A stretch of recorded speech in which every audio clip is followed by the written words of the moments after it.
Hey, folks, welcome to another episode of Cutter One. I am your host, Jay, just Jay, your resident maker of trouble and your resident culture warrior. Anyway, came across an article on CBR that I just thought was interesting. I know that we've been talking a lot about lore and stuff like that, so I found this article and I just thought I'd go over it. And we'll see what it says. It is How do elves age in the Lord of the Rings, and when do they stop? In The Lord of the Rings, elves are immortal beings, and their life cycles look vastly different than other races. Here's a rundown. All right, let's see what they have to say. While every race in The Lord of the Rings is unique, the elves stand out as truly special. Galadriel might be the best example, but they were all strong, graceful, and inherently magical. As the firstborn of Iluvatar, they were immortal beings who lived thousands of years, becoming wiser and wiser with every passing season. As such, some of the elves that were in the Lord of the Rings trilogy are major players in Prime Video's The Rings of Power, even though the series is set thousands of years before the trilogy. Okay. Um, However, all of that makes one wonder how elves age in The Lord of the Rings because it's different from the human lifespan. In short, there are three cycles in an elf's lifetime. Tolkien didn't spell out when each cycle began or ended, but it's easy to infer a general time frame for each from the characters contained within the lore and extended legendarium. Elves' first cycle of life is childhood and adolescence. By a year old, elves were already capable of speaking, walking, and dancing. Thus, their mental maturation was faster than the race of men, but their physical maturation happened much slower. For instance, while elves look like young human children at 20 years old, they were skilled in language and craft. They led that led to the belief that elvish children were very mature, but really they were already over 2 decades old. And when an elf reached 50 years old, they had completed physical puberty. However, they didn't get considered fully grown until they were 100. At that point, they were considered adults and ready to begin the second cycle of their lives. Elves' second cycle of life is an endless adulthood. Elves' adulthood was almost an unending state. Unlike the race of men, they didn't physically age, they just remained constant, an unchanging incarnation of their eternal form. Thus, once they were 100 years old, they looked the same for the rest of their lives. While elves were done growing at 100 years old, they never stopped growing mentally. And when there was peace, elves would spend their endless days enhancing their artisan skills. Many were even talented smiths, sculptors, musicians, lore masters, and healers. In fact, because they had thousands of years to perfect their crafts, they were skilled in whatever craft they chose to adopt. Even with all of that knowledge and wisdom, elves would eventually tire of life in Middle Earth as they approached their third cycle of life. Elves' third cycle of life is for the old and weary. Although there wasn't a specific age that signified it, elves' third cycle of life signified ancient elves. By nature, all elves were immortal and should have reached that third cycle, but most of them never did. They either died of grievous wounds or became weary of life in Middle Earth and traveled back to Valinor on one of Círdan's ships. In the Lord of the Rings trilogy, Círdan was the only elf who had entered that third stage, and because of that, he had grown a beard. That, however, was the only physical change that came with the third cycle of life because ancient elves still looked the same as they always had. Eventually, though, elves who didn't return to Valinor would fade. Their souls would separate from their physical form and be called back to Valinor, thus ending their time in Middle Earth. Yet, most of those elves got reincarnated to life in Valinor. Either way, elf spirits will endure as long as Arda does. All right, so, I mean, there's nothing outrageously wrong there. Um, yeah, for the most part, it's correct. I think. I mean, because there's some things that they don't mention in there that came into play, and I think it's because they were things that most people didn't know about that only arrived with later works, and one of those things being elven ages and aging um, are kind of adjustable. And what I mean by adjustable is when elves are in an elf born in Valinor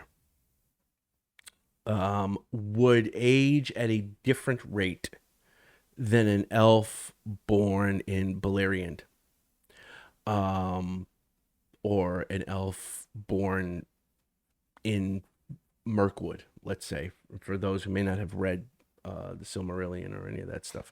So there's different factors at play. There's different rates of aging, both physically and spiritually slash mentally. Um, but the physical one is actually it's laid out that it's very different, and how different circumstances would affect the different rate. Um, so for instance, there's a rate of 100 to 1 um, age years age rate for elves to men. That's sort of like the go-to standard. I think that's the Valinian year is what it's called. And someone in the comments can correct me if I'm pronouncing it wrong. I don't want to say Valinorian, but I think it's Valinian, Valian.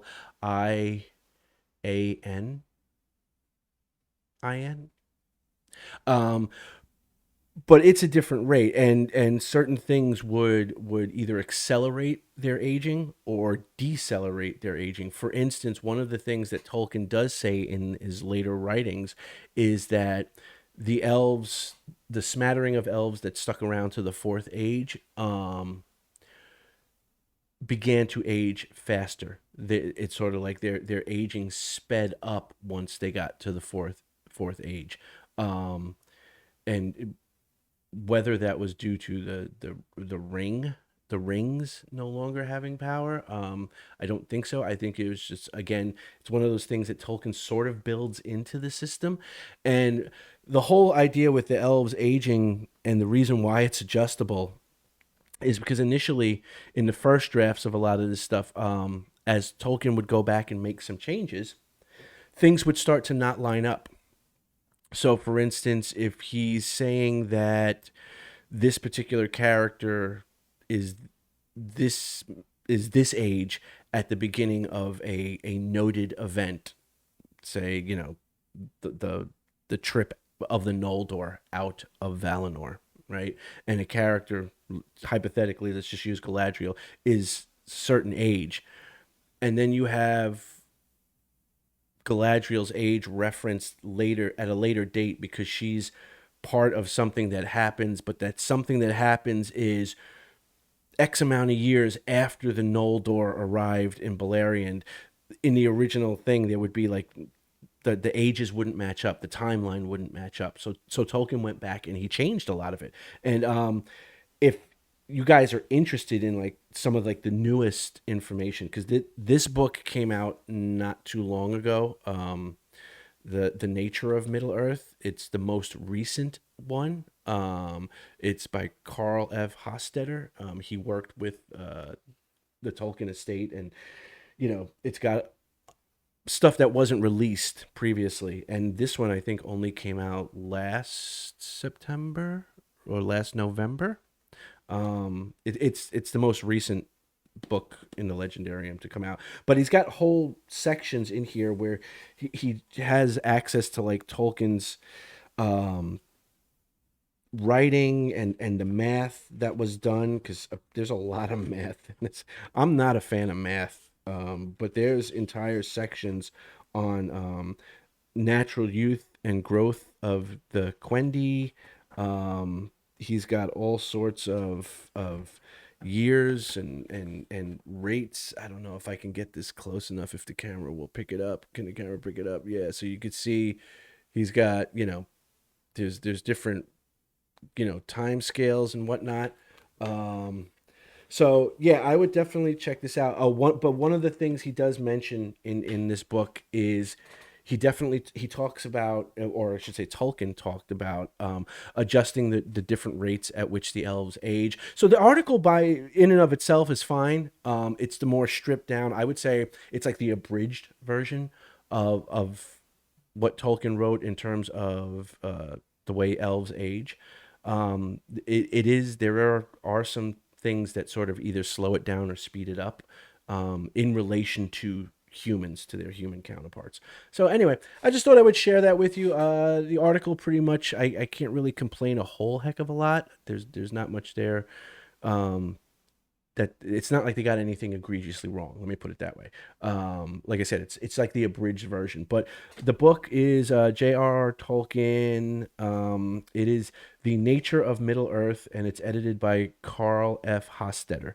So if you're interested in that, and like I said, there's entire chapters devoted to just the different aging of the elves, and actually different elves aging at different rates from other elves.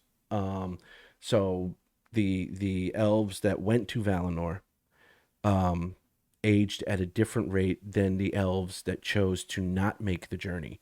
And if those of you familiar with the Silmarillion know, I want to say Avari, but I don't think that's the right name. But but even within the elves, there are different rates depending on what group you're with. So it's interesting. It's interesting. But yeah, like I said, the article was sort of like the abridged version. I mean, for unless you're really hardcore into the lore, most people aren't going to care. They're just going to be like, oh, the elves are immortal, so it doesn't really matter. But anyway, I thought I would share that with you guys. Let me know what you think down in the comments section below. Do you think, what's your take on the elves aging?